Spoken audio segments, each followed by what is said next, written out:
In a previous interview, you talked about struggling throughout the season. So what changed and how are you able to turn the page so that the end of the season went a lot better? The Indiana Fever were a disaster. A 1-8 start, empty seats, headlines ripping their coach, and one player, Lexie Hull, looked like she was on the verge of vanishing completely. Remember, this was no late-round flyer. Hull was the 6th overall pick in 2022, a Stanford champion, a player once projected as the future backbone of a rebuilding franchise. But by early 2024, she was glued to the bench. Fans were whispering, was she the next great bust? And then everything changed, because into that chaos walked Caitlin Clark, a once-in-a-generation talent who didn't just bring buckets, she brought belief. She didn't just put up numbers, she pulled teammates out of the shadows and forced the entire franchise into the spotlight. And for Lexie Hull, Clark wasn't just a star teammate, she was a lifeline, a career saver, the reason she's still here, thriving in the WNBA today. I think it was important to get to know her off the court because I do think that,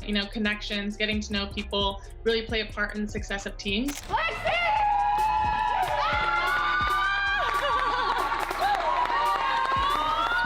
Today, we're breaking down the real story Lexie Hull revealed about her career revival. From the pain of being labeled a bust, to the culture shift Clark ignited inside Indiana's locker room, to how one player's fire and vision gave Hull the confidence to rewrite her trajectory. We'll unpack the dark days, the turning point, the behind-the-scenes battles at practice, and what this redemption means for the Fever's future. Stick with me, because this isn't just a comeback story, it's a lesson in leadership, resilience, and how one superstar can transform everything she touches. But first, I want to hear from you. Do you think Caitlin Clark has already proven she's the most transformative player in the WNBA? Not just for the Fever, but for the league itself. Drop your thoughts below. Smash that like button if you're rocking with Lexie Hull's resurgence, and make sure you're subscribed to her hoops so you never miss a breakdown like this. She's been called the clutch player by WNBA fans, and she was drafted to the W in 2022 with the Indiana Fever in the first round as the 6th pick. I'm talking about professional basketball player Lexie Hull. To really understand why Lexie Hull's story matters, you've got to rewind the clock. Let's go back to the 2022 WNBA draft. Indiana Fever fans had been suffering for years. The franchise hadn't made the playoffs since 2016. They'd cycled through coaches, cycled through draft picks, cycled through future stars that never quite panned out. And the front office was desperate to get it right. With the 6th overall pick, the Fever shocked a lot of people by taking Lexie Hull out of Stanford. Now don't get it twisted. Hull wasn't some random reach. She was a champion. She was tough. She could defend. She fit the mold of the kind of glue player every great team needs. But 6th overall, over other names that were still on the board, that raised some eyebrows. From day one, the pressure was real. Fans expected Hull to step in, knock down threes, and bring that Stanford-winning DNA to Indiana. But reality hit hard. Her rookie season, inconsistent minutes. Her confidence, shaken. By year 2, she was battling for playing time. And instead of being a building block, she was being labeled a bust. At the beginning of the season, my playing time definitely looked different than it did at the end. So trusting that, I was staying ready, putting in the work so that when I did get the minutes out on the court, that I could take full advantage of them. So I was just really proud of myself for trusting the process and staying the course. And here's the brutal truth. The Fever were a mess. They started 1-8 in 2023. Attendance was flat. Coaching staff was on the hot seat. Media was relentless. And players like Hull, they weren't just fighting opponents. They were fighting to prove they even belonged on the roster. This was the backdrop. This was the storm Lexie Hull was drowning in. And if nothing changed, if nothing shifted inside that franchise, her career might have ended before it really began. But then came 2024. And with it came Caitlin Clark, the most hyped college prospect in women's basketball history. The basketball part of the transition is really tough. Everybody out on the court was one of the best players on their college teams, definitely the best player likely from their high school team. So it's just this mishmash of the best basketball players, and then you're playing against people that have been there for years and years. And when Clark landed in Indiana, she didn't just put the Fever on ESPN every night. She gave players like Lexie Hull a second life. Here's the heart of the issue. Lexie Hull wasn't drafted to disappear. She was drafted to be a difference maker. We were just sick that we had lost so many games, and also feeling like we were better than that. A top 6 pick in the WNBA isn't just expected to contribute, they're expected to become part of the foundation. Think about who usually gets taken that high. Future all-stars, faces of the franchise, players who can flip the culture overnight. But for Hull, the opposite happened. Instead of becoming a rising star, she got stuck. Her shooting percentages dipped, her offensive confidence took a hit. She couldn't find consistent rhythm, and when your minutes shrink, so does your opportunity to play through mistakes. Part of my role is just getting to the open spots, and we have such a good offense that people find the open person. So to be that open person, you get excited. You get excited for the opportunity to shoot and score and be part of the, the momentum. Fans noticed, media noticed, and the conversation turned brutal. Did Indiana waste a top pick? Was Hull a reach? Is she even in their long-term plans? And look, in the WNBA, the margins are razor thin. Rosters are only 12 players deep. Every spot matters. If you're a lottery pick who doesn't produce quickly, you don't just lose minutes, you risk losing your roster spot altogether. For Hull, that was the nightmare she was staring at. What is it like playing off of Caitlin Clark, Kelsey Mitchell, and Aaliyah Boston? I mean, they make my job really easy, right? It's awesome. And it's really cool to see all of them just grow, not only from this year, but playing 3 years with Kelsey, 2 years with Aaliyah. They're so impressive. Imagine being told you're one of the cornerstones of the rebuild and then barely cracking the rotation 2 years later. Imagine hearing "bust" attached to your name every time your team gets blown out. That's the pressure Lexie Hull was living under. And here's where it gets even tougher. Indiana's dysfunction wasn't helping. Coaching turnover, a losing culture, no clear identity. Hull wasn't just battling her own struggles. She was stuck in an environment where nobody looked like they were thriving. That's the core problem. A top draft pick on the verge of becoming irrelevant, not because she wasn't talented, but because her career had no oxygen to breathe. And that's why Caitlin Clark's arrival was so seismic, because for Lexie Hull, Clark wasn't just a superstar teammate, she was the one thing standing between her career collapsing and her story flipping into a comeback. Sees the game at a bigger scale, obviously with the platform that she's created for herself, and then that's transitioned to the game. It's huge. And I think, like, for me, especially as a point guard and as someone that's delivering a lot of the passes that lead to shots, like, if I miss, she's definitely going to say, like, you got the next one. Like, I can count on her for keeping me, like, confident and positive.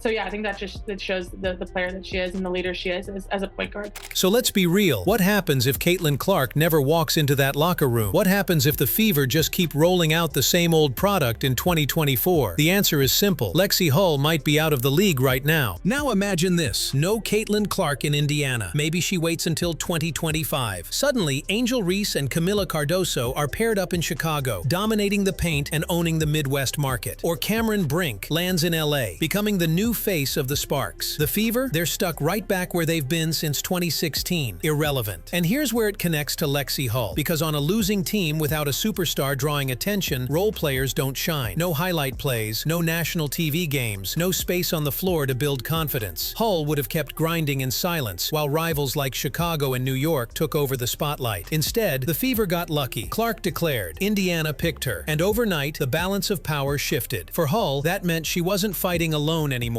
She wasn't the headline. She wasn't the bust. She was a role player with a role again, and she had the best playmaker in the world feeding her opportunities. It's wild to think about. The difference between Clark landing in Indiana versus another franchise might have been the difference between Hull being a contributor in the WNBA or being out of it entirely. But here's the part fans don't always see. The transformation didn't just happen on the court. It happened inside the locker room, because Clark didn't just change the Fever's offense. She changed the team's entire mentality. Here's the thing about Caitlin Clark's arrival. It wasn't all smooth sailing. You don't drop the most hyped college player of all time into a struggling franchise without shaking things up. Suddenly, veterans had to adjust. Roles shifted. The media spotlight doubled, then tripled. And the locker room? It got tense. Lexie Hull talked about this herself, how practices became more intense, how expectations rose overnight. Clark wasn't just another rookie. She demanded excellence. She pushed teammates. And if you weren't ready to match match her energy, you get exposed. Now, for some players, that kind of pressure cracks them. But for Hull, it was different. She'd spent years at Stanford in a championship culture. She was used to high standards. What she hadn't had in Indiana was someone to actually set those standards. Clark became that person. Hull admitted that Clark's confidence rubbed off on her. She saw how Clark played without fear, how she embraced the moment, and it reignited something in her. Instead of shrinking from the spotlight, Hull started to grow into it again. It's really awesome to get to know her as well because,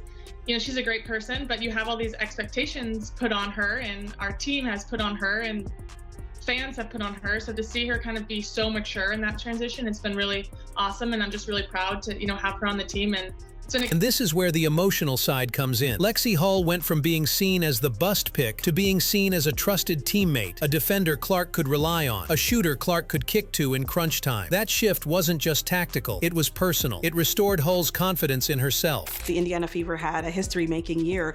What was that like for you to be a part of that? I'm really grateful for the opportunity to not only play in the WNBA, but to be on a team like the Indiana Fever. I've seen so much growth, not only on the team side, how we're performing on the court, but also the growth in fans. I mean, on the road, it felt like home games. We're playing in sold out arenas that we have not played in the last 2 years before that. So, I mean, it's just really exciting. Think about it. By the start of her third year, Hull had the numbers of a fringe player, not a lottery pick. Low shooting percentages, limited scoring punch. Defensive effort was there, sure, but defense alone rarely saves a high draft pick when fans and execs are expecting buckets. We've seen this story before. Back in 2015, the Tulsa Shock took Amanda Zahui B, second overall. Tremendous college player, didn't quite stick as a star in the W. Within a few years, she was bouncing around rosters, never quite living up to that draft position. Or look at Jackie Gemelos, not a bust by talent, but injuries derailed her, and teams quickly moved on. The W is unforgiving. If you're not producing, somebody younger, cheaper, or hungrier is waiting in the wings. And here's the harsh truth. WNBA careers are shorter on average than in the NBA. All of it comes down to trusting the process, and part of that process is making sure that the work's getting done. I think one thing that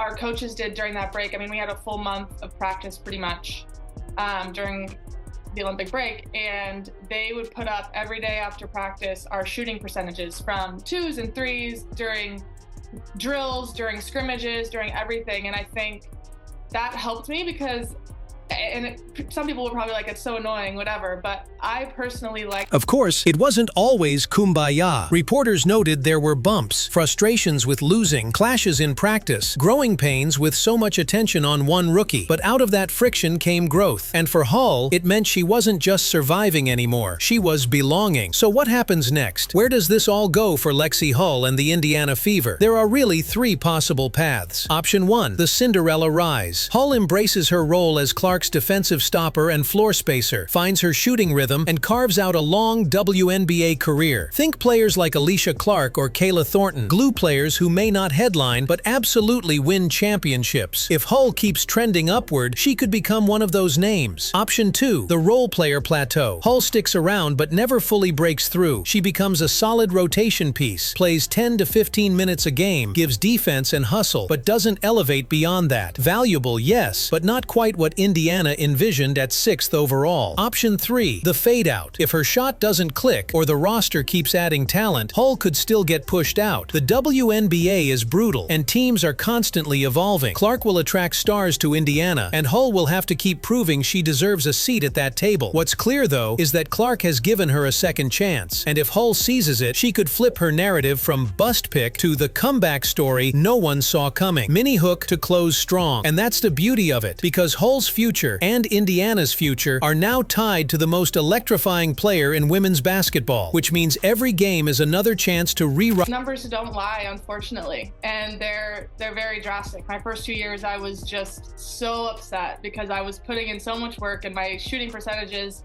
I would granted get like 1 or 2 at the max, 3s a game. So it's hard to be super efficient when the pressure is really on for those couple shots.